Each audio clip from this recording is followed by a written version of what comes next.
નમસ્કાર, કોમોડિટી લાઈવમાં આપનું સ્વાગત છે અને કોમોડિટી બજારની ગતિવિધિની ચર્ચા કરવા હાજર છું હું જર્નાલ કંટી। સૌપ્રથમ નજર કરી લઈએ કોમોડિટી સે લગતી હેડલાઇન્સ પર।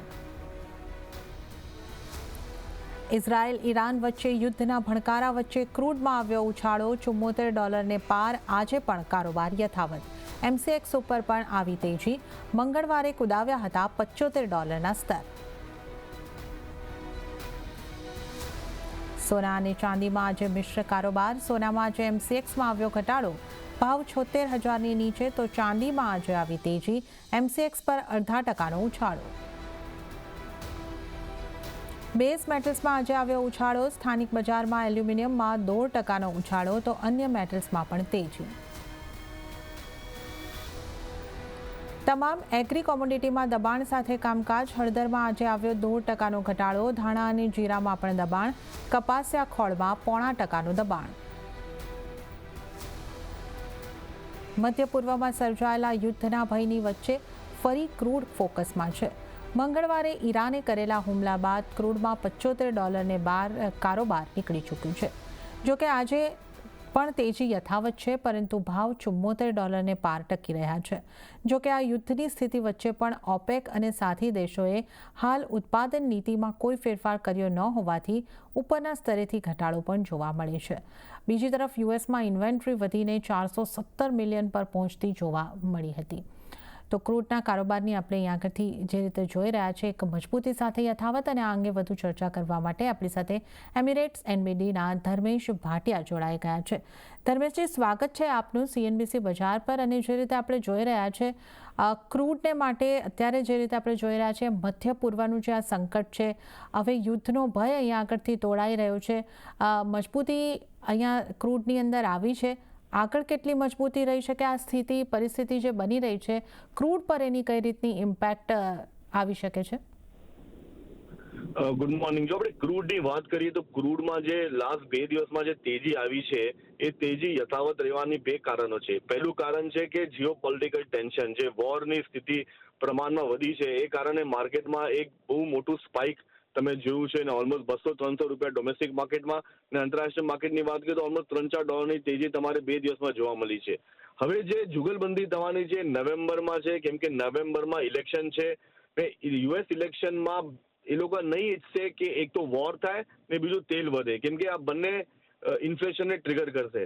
હવે તમે 2 દિવસમાં જોશો, લાસ્ટ 2 દિવસમાં સ્ટર્લિંગ ને યુરો એમાં બહુ મોટો ઘટાડો જોવા મળ્યો છે। એ કારણે તમે જોશો કે રૂપિયો પણ નબળો થયો છે, રૂપિયો 84 ઉપર આવી ગયો છે।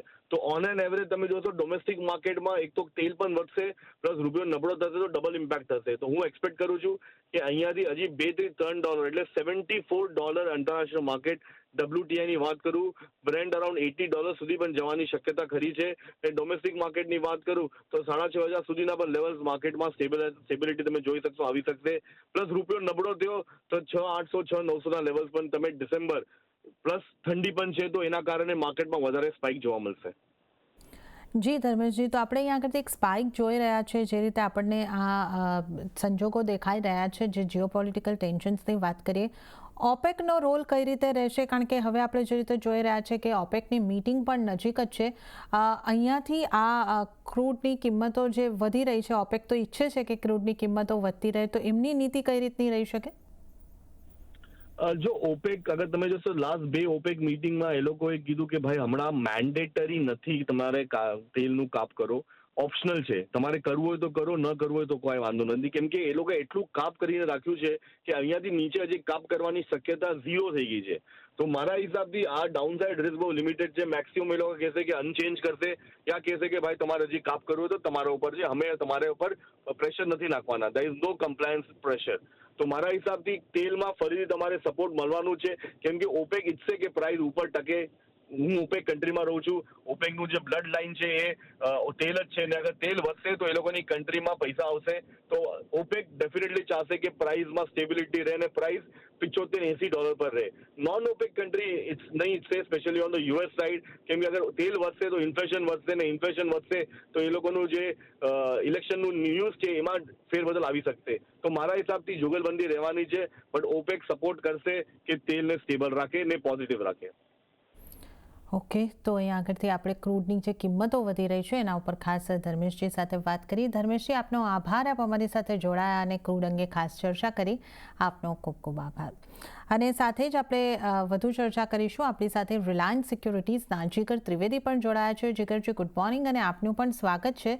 તો આજે આપણે ક્રૂડની સાથે આ ચર્ચાની શરૂઆત કરી છે કે જે રીતે અહીંયા આગળથી આપણે ચર્ચા કરી રહ્યા હતા કે હવે ઈરાન ઉપર હુમલો પણ આપણે જે થતા જોયો છે મંગળવારે, અને ત્યારબાદ ક્રૂડની અંદર ઉછાળો આવ્યો છે. હજી પણ મજબૂતી યથાવત લાગી રહી છે.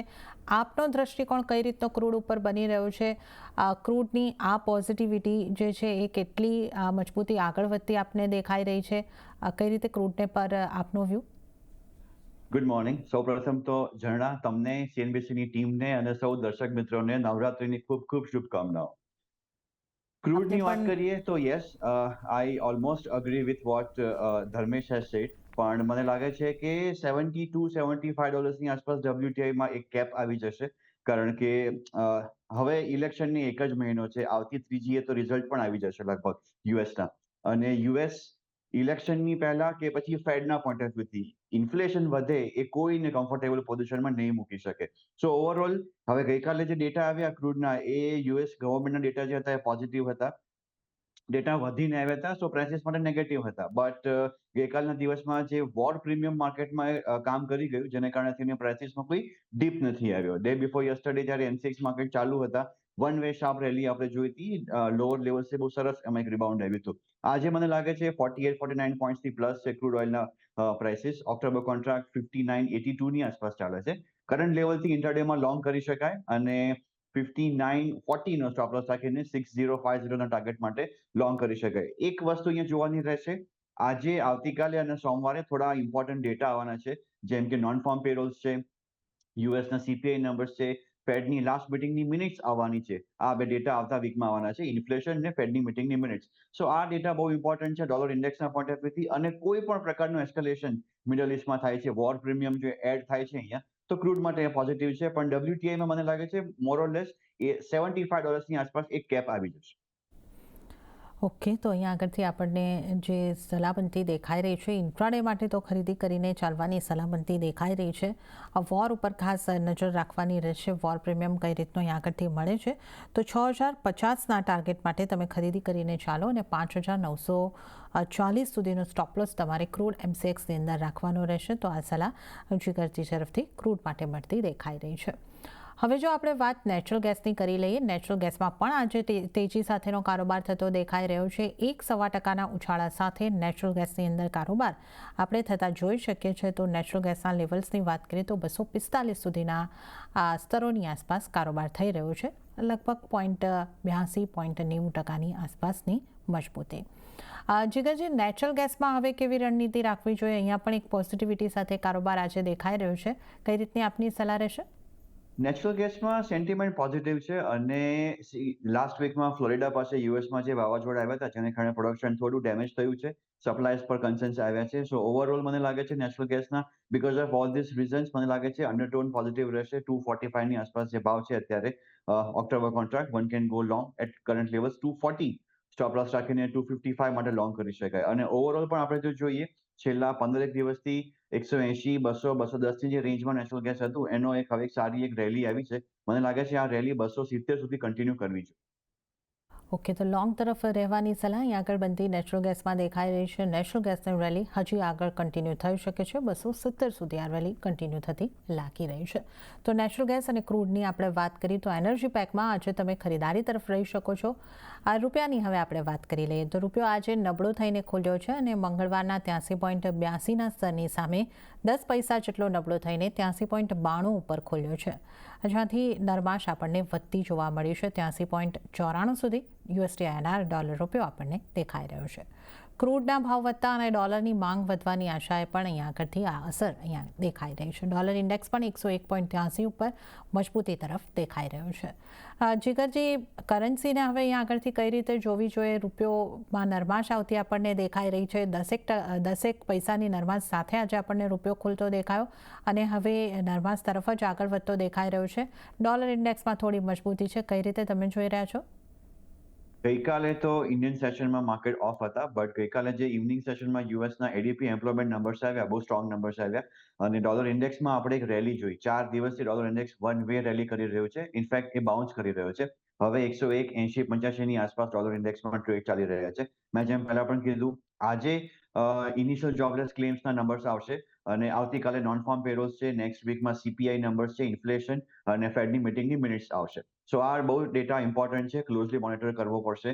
ફેડના ગવર્નર જેરેમી પાવલના ક્લિયર સ્ટેટમેન્ટ્સ હતા કે there is no need for a hurry to cut rates so aggressively. So market હવે આજે એડીપી નંબર સ્ટ્રોંગ આવ્યા છે, એમ્પ્લોયમેન્ટ નંબર્સ, ત્યારબાદ હવે એક્સપેક્ટ કરે છે કે 25 બેઝિસ પોઈન્ટ કટ આવશે, નહીં કે 50 બેઝિસ પોઈન્ટ કટ. હવે 25 બેઝિસ પોઈન્ટ કટની જે પ્રોબેબિલિટી હતી એ 65% થઈ ગઈ છે. સો ઓવરઓલ આ ડોલર માટે પોઝિટિવ વસ્તુ છે. મને લાગે છે ફ્રોમ ધેટ એંગલ ઓલ્સો રૂપીમાં વીકનેસ આવશે અને જેમ તમે કીધું કે ક્રૂડના ભાવ વધી ચૂક્યા છે, વધી રહ્યા છે. So that is kind of a negative four Indian market also. So again USD INR 8360 અને 84 આ એક રેન્જની અંદર આવી ગયું, ફરીથી હાયર સાઈડ ઉપર આવી ગયું છે 84 પાસે. આઈ એમ ડાઉટફુલ કે 84 ક્રોસ કરે. અત્યારે જે લેવલ છે એ 83, 90, 95 ની આસપાસ છે. અંડરટોન બુલિશ છે યુએસડી આઈએનઆર પેર માટે, but I M steel sceptical કે 84 ને ક્રોસ કરે. Otherwise RBI will interview. Okay, તો રૂપિયાની કઈ રીતની આપણે જોઈ રહ્યા છે કે સ્થિતિ બનતી દેખાઈ રહી છે. તો આજે નરમાશ તરફ કારોબાર થતો દેખાઈ રહ્યો છે અને 84ની આસપાસ આપણે આરબીઆઈનું ઇન્ટરવેન્શન પણ આવતું જોઈ શકીએ છીએ. આ સંભાવનાઓ ખાસી બનેલી છે. હવે વાત સોનાની કરી લઈએ તો સોનામાં આજે મિશ્ર કારોબાર છે અને કોમેક્સ ઉપર સોનામાં આજે સામાન્ય એવો ઉછાળો છે. તો બીજી તરફ એમસીએક્સની વાત કરીએ તો સોનામાં થોડું એવું દબાણ છે. વૈશ્વિક અનિશ્ચિતતા વચ્ચે મંગળવારે એમસીએક્સ સોનામાં ઉછાળો આવ્યા બાદ આજે ઉપલા સ્તરેથી થોડો ઘટાડો આવ્યો છે. ખાસ કરીને યુદ્ધની પરિસ્થિતિમાં સેફ હેવન બાઇંગ જોવા મળતું હોય છે, પરંતુ આજે અમેરિકામાં આવનારા બેરોજગારી દરના આંકડા ઉપર નજર રહેશે. તેમજ આવતીકાલે જોબ રિપોર્ટના આંકડા પણ આવશે, તો એના ઉપર પણ નજર રાખવાની છે. તો જે રીતે આપણે જોયું, નાની રેન્જમાં થોડા દબાણ તરફી કારોબાર સોનાની અંદર આપણને દેખાઈ રહ્યો છે. 2652 ગોલ્ડ ઇન્ટરનેશનલ અને એમસીએક્સ ગોલ્ડની વાત કરીએ તો 25,462, 5% ઘટાડો. જીગરજી, કઈ રીતે સોનાને અહીંયા આગળથી જોવું જોઈએ? કારણ કે જે જીઓપોલિટિકલ ટેન્શન્સનું યુદ્ધનું પ્રીમિયમ છે તે અત્યારે સોના ઉપર કામ નથી કરી રહ્યું, એ રીતની કંઈક સ્થિતિ આપણને બનતી લાગી રહી છે. થોડા દબાણ તરફી લાલ નિશાન સાથે કારોબાર કરી રહ્યો છે. આપ કઈ રીતે જોઈ રહ્યા છો સોનાને? સોનામાં મને લાગે છે મિક્સ સેન્ટિમેન્ટ રહેશે, એટલીસ્ટ ઇન્ટ્રાડેમાં. મેં જેમ કીધું એમ કે કાલે નોન ફાર્મ પેરોલ્સ પર માર્કેટની નજર રહેશે. યર ટુ ડેટ કોમેક્સ ગોલ્ડમાં 29% રેલી આવી છે, કોમેક્સ સિલ્વરમાં 33% રેલી આવી છે. એમસીએક્સ ગોલ્ડની વાત કરીએ તો યર ટુ ડેટ 18%ની રેલી ઓલરેડી આપણે જોઈ લીધી છે.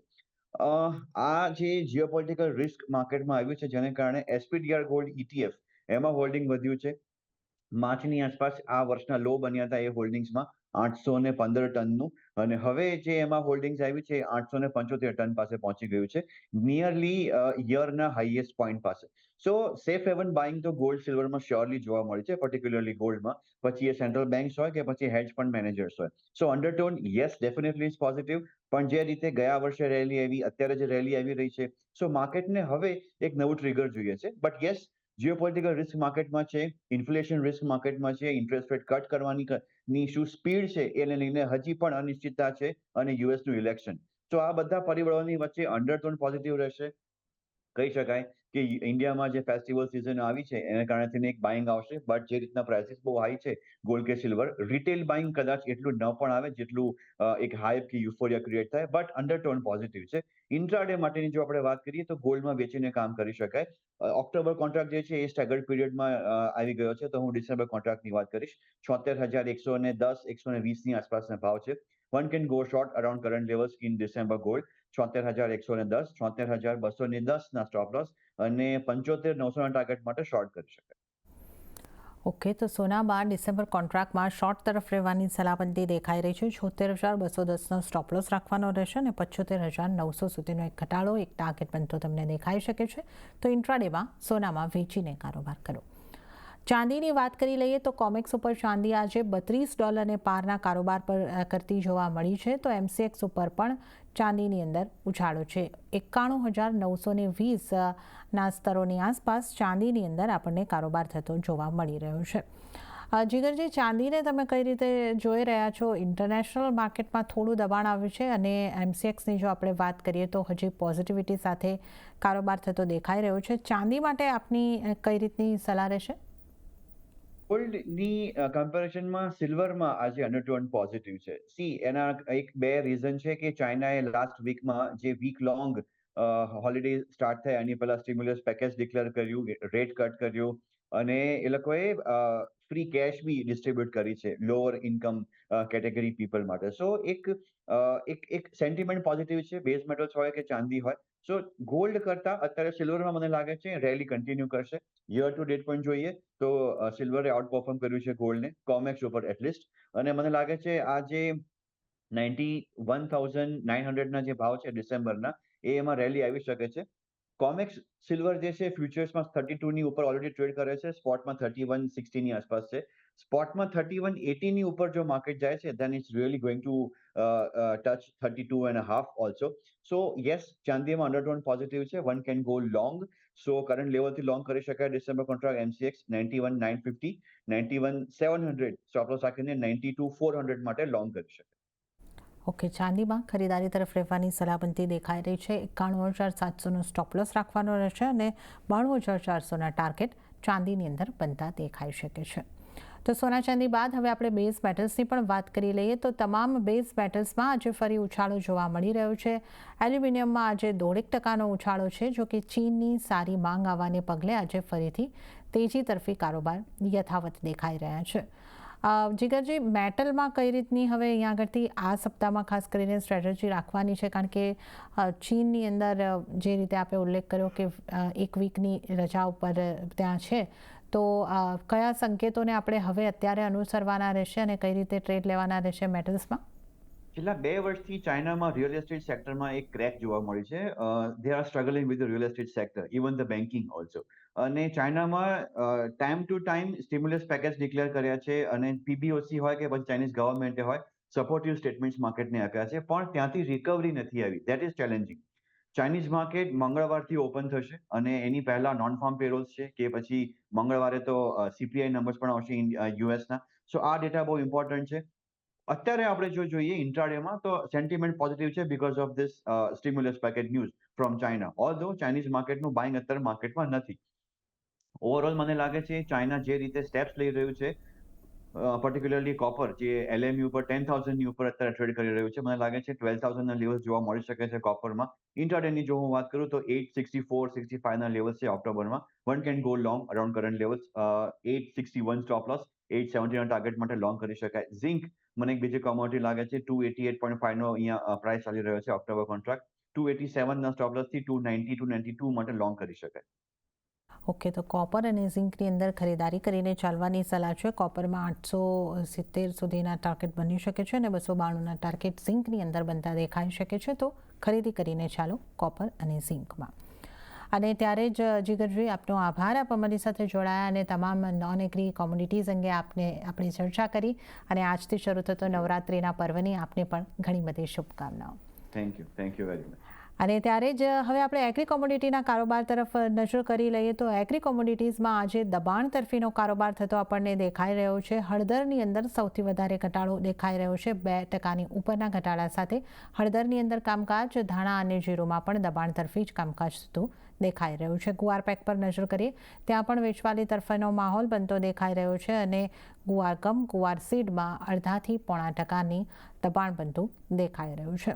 આ ઉપરાંત કેસ્ટરની વાત કરીએ, એરંડામાં પણ 0.5%ની આસપાસનું દબાણ બનતું દેખાઈ રહ્યું છે અને કોકુડમાં પણ, કપાસિયા ખોળમાં પણ લગભગ 1%ની આસપાસનું દબાણ બનતું દેખાઈ રહ્યું છે.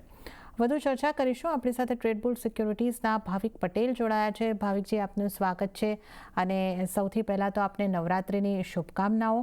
અને એગ્રી કોમોડિટીઝના કારોબારની જો આપણે અહીંયા આગળથી વાત કરીએ, ટર્મરિકમાં 2%ની ઉપરનું દબાણ સાથે આજે આપણને શરૂઆત થતાં દેખાય છે અને ત્રણેય મસાલામાં દબાણ તરફી કારોબાર થતો દેખાઈ રહ્યો છે. મસાલા પેક ઉપર આપનો આજના માટે કઈ રીતે વ્યૂ રાખવાની, રણનીતિ રાખવાની આપની સલાહ રહેશે?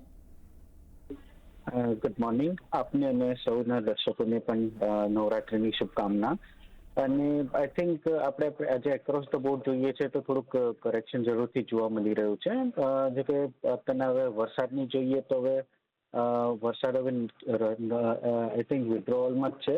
અને ઓવરઓલ આપણે જોઈએ તો જે શોઈંગ ફિગર્સ છે એટલીસ્ટ હળદરના એ ગયા વર્ષ કરતાં સારા છે. એટલે હમણાં આપણે જોઈ રહ્યા છે કે છેલ્લા 3 થી 4 ટ્રેડિંગ સેશનમાં પાછું વેચવાલી જોવા મળી રહ્યું છે. અને અહીંયાથી હવે આઈ થિંક 15-20 દિવસ પછી જે ફેસ્ટિવલની ડિમાન્ડ છે એ વધશે તો પ્રાઇસીસ થોડુંક ઉપસાઇડ જોવા મળી શકે છે. હાલ અત્યારે મને લાગે છે કે આ જે કરેક્શન છે એ 1 થી 2% હજી પણ જોવા મળી શકે છે. ખાસ કરીને હળદરમાં 13,200 થી 13,000 સુધીનું લેવલ જોવા મળી શકે છે. બટ એ લેવલ સૌથી સારું હશે લોંગ કરવા માટેનું. તો આઈ વુડ સે કે ઇન્ટ્રાડે જો કોઈને શોર્ટ કરવું હોય તો 13,300ના ટાર્ગેટથી એકવાર શોર્ટ કરી શકાય છે કરંટ માર્કેટ પ્રાઇસથી 13,900ના સ્ટોપ લોસથી. અને 13,300ની આસપાસ આવે છે તો મને લાગે છે કે ત્યાંથી ફરીથી બાઇંગ જોવા મળી શકે છે. કારણ કે પહેલાં પણ આપણે જોયું છે કે 13,000ની નીચે સસ્ટેન નથી કરી પાડતો. અને આ વખતે પણ મને લાગે છે કે 13,300થી 13,000ની આસપાસ આવે તો એક લોંગ પોઝિશન સારી રીતે કરી શકાય છે. ઓકે, તો હળદરમાં કરંટ પ્રાઇસથી તમે વેચીને કારોબાર કરી શકો છો. 13,200 13,300 સુધીના ટાર્ગેટ તમને બનતા દેખાઈ શકે છે અને તે લેવલથી ફરી પાછી એક ખરીદારી આવવાની સંભાવના ટર્મરિકની અંદર, હળદરની અંદર બનતી દેખાઈ રહી છે. આ ઉપરાંત અન્ય કઈ એગ્રી કોમોડિટીઝમાં આજને ફોકસ રાખવાનો રહેશે ભાવિકજી? આઈ થિંક ગુવાર પેકમાં મને લાગે છે કે ફરીથી કરેક્શન જોવા મળી શકે છે. છેલ્લા આપણે 3 મહિનાથી જોઈએ છે કે ગુવાર સીડ જે છે 5,700થી ઉપર સસ્ટેન નથી કરી રહ્યું. છેલ્લા 2-3 દિવસથી પણ આપણે જોયું છે કે ત્યાંથી ફરીથી સેલિંગ પ્રેશર જોવા મળે છે. અને ગમની પણ વાત કરીએ તો ગમનું આ વખતે એક્સપોર્ટનું જે છે એ બહુ ઓછું છે. પ્લસ જે મિડલ ઇસ્ટનો કોન્ફ્લિક્ટ છે તેના લીધે પણ જે શિપિંગનું જે છે એ પણ ચાર્જીસ વધી રહ્યા છે. એટલે ટાઈમિંગ અને કોસ્ટ બહુ વધી રહ્યું છે. અને પ્લસ ડિમાન્ડ નથી. એટલે મને લાગી રહ્યું છે કે અહીંયાથી પણ આપણને ફરીથી કંઈ કરેક્શન જોવા મળી શકે છે, ખાસ કરીને ગમમાં. તો ગમમાં હું કરંટ માર્કેટ પ્રાઇસથી જ શોર્ટ કરવાની રિકમેન્ડેશન આપીશ 11,200ના ટાર્ગેટથી અને 11,900નો સ્ટોપ લોસ રાખી શકાય. ઓકે, તો ગુવાર ગમમાં પણ શોર્ટ કરવાની સલાહ એન્કરથી બનતી દેખાઈ રહી છે. અને ત્યારે જ ભાવિકજી, આપનો આભાર. આપ અમારી સાથે જોડાયા અને એગ્રી કોમોડિટીઝ અંગે સલાહ આપી. આપનો આભાર. અને આ સાથે જ કોમોડિટી લાઈવમાં પણ હાલ પૂરતું આટલું જ. હાલ મને પણ આપશો રજા, પણ વધુ અપડેટ અને સમાચારો માટે આપ CNBC બજાર સાથે જોડાયેલા રહો. આગળ મારા સહયોગી પ્રીતિ દલાલ આપને માટે લઈને આવશે બજાર હેલ્પલાઇન. નમસ્કાર.